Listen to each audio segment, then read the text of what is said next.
James Laurinaitis was working this and nobody even knew it. How about that? We didn't hear a thing. We didn't hear a thing about James Laurinaitis heading to visit that kid. That's pretty awesome. I'm a believer that this team's going to win the national championships. The rivalries, it's up there on top of the list, man. And if we allow them to devalue it, we lose a lot of what makes college football special. Don't let them do it. Don't let them devalue what it means to you. And welcome into JUCK on Bucks. We've got some Ohio State recruiting news, but it starts in Los Angeles. Lincoln Riley and USC brought in Chad Bowman at the end of the season. Chad Bowman was Notre Dame's general manager. And Chad Bowman clearly came in with a big plan, and USC provided him with a big pocketbook to execute that plan. And in a short amount of time, USC and Chad Bowman and Lincoln Riley have kind of become the talk of recruiting as they've gone absolutely bananas in the class of 2026. The number one class coming into today, 27 guys committed, 8 of those guys, top 100 players. To put all that into perspective, you've got Ohio State sitting with the number 3 class with 13 commits, LSU with the number 2 class with 10 commits. They're sitting there with 27. Just an insane number to have at this point in the cycle. Not just 8 top 100 kids, but a bunch of 3-stars from California. They're getting in on a lot of guys in California that they've otherwise been ignoring since Lincoln Riley's been there, which is cool. And you can clearly see that they're trying to do a big talent overhaul, a big talent infusion with this freshman class. So last year, as we've been talking about this class and what USC is doing, the first thing everybody is saying is, yeah, this is what it looked like last year. Can they hold on to him? And it's true. Last year, they had some really high-level guys who ended up flipping out of the class. They started off hot. They had a bad strategy, in my opinion. They really wanted to pound Georgia, bring in high-level Georgia kids, and they ended up getting some commitments. Of course, those guys ended up flipping out. Then you look at this year's class, and their number one guy, Xavier Griffin, 5-star linebacker, best linebacker in the country outside of Tyler Atkinson, committed to USC last July. So been in the class for a long time, and everybody was saying, yeah, we'll see if that sticks. Well, it hasn't stuck. Xavier Griffin has decommitted from USC. And I got to tell you, everybody talking about like this class is going to fall apart. I really don't think that's the case. I really don't. When you've got that many high-level dudes in there, you're going to get plenty to stick. Losing a few is the cost of doing business. But the one that they lost, a very interesting prospect. Just a couple of days ago, by the way, I read an article on SA.com, and I had to go back and look it up to make sure that I got the quote right. Now, Xavier Griffin, he was asked if Georgia had been making any progress in flipping him. And he said, I wouldn't say they can do anything. I'm pretty locked in. The recruiting class and everything they're building at USC and just wanting to be a part of that, he's not going anywhere. So that was 2 days ago. And today he says this: my commitment has been in question for a few months now, but the hard decision just came within the last few weeks. I wanted to still be able to enjoy my process, go on official visits, but be respectful to USC at the same time. All right, so a couple of things now. If you guys remember last year when Naeem Offord was acting like he really wanted nothing to do with Ohio State, but professing that he was locked in whenever asked about it, and if anybody said anything about it, they were getting attacked by Ohio State fans and his family. My buddy JR really got some nasty messages from his mom when all he did was share somebody else's podcast where a recruiting guy from the podcast said he didn't think he'd end up at Ohio State. The point is, this kid just said this 2 days ago, that he was totally locked in, and now tells us that it's actually been a month that his commitment's been in question. I don't expect anybody to tell the truth in these situations. So I'm just going to let's please stop pretending that because someone says they're locked in, it's absurd to question their commitment. That's all I'm saying. That's all I'm saying. But anyway, if it walks like a duck, talks like a duck, Naeem Offord going to be a duck. But he says he wanted to be respectful to USC and he wanted to enjoy his process. And USC didn't want him taking his official visits, which is interesting.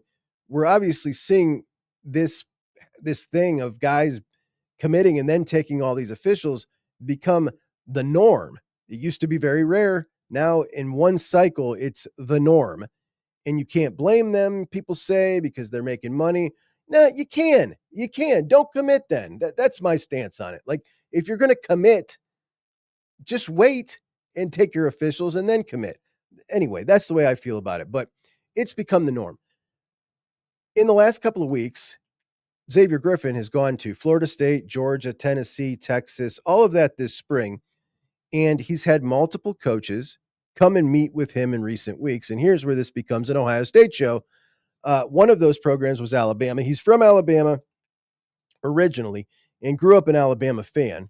They're recruiting him for the Wolf position, which is the same position we just lost Justin Hill to. It's an exciting position.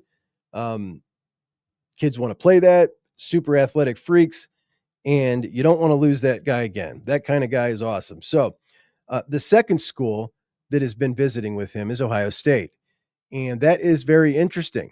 So I'm sitting here reading this wondering, will Ohio State get an official? And boom, just like that, Xavier Griffin is lined up for official visits immediately. And it starts with official number 1, May 30th at Ohio State, then Alabama, then Texas, then Florida State. And those schools, along with Miami, have been recruiting him the hardest this spring. So he's going to take all these visits as an uncommitted recruit. Then he's going to make his decision later this summer. Definitely wants to be committed before the season starts. Notice Georgia not in there. Georgia not getting an official as of yet for the Georgia kid who grew up a Bama fan. Now, this is another 5-star linebacker. Of course, Tyler Atkinson, the big dog in this class. James Laurinaitis, clearly big in on him.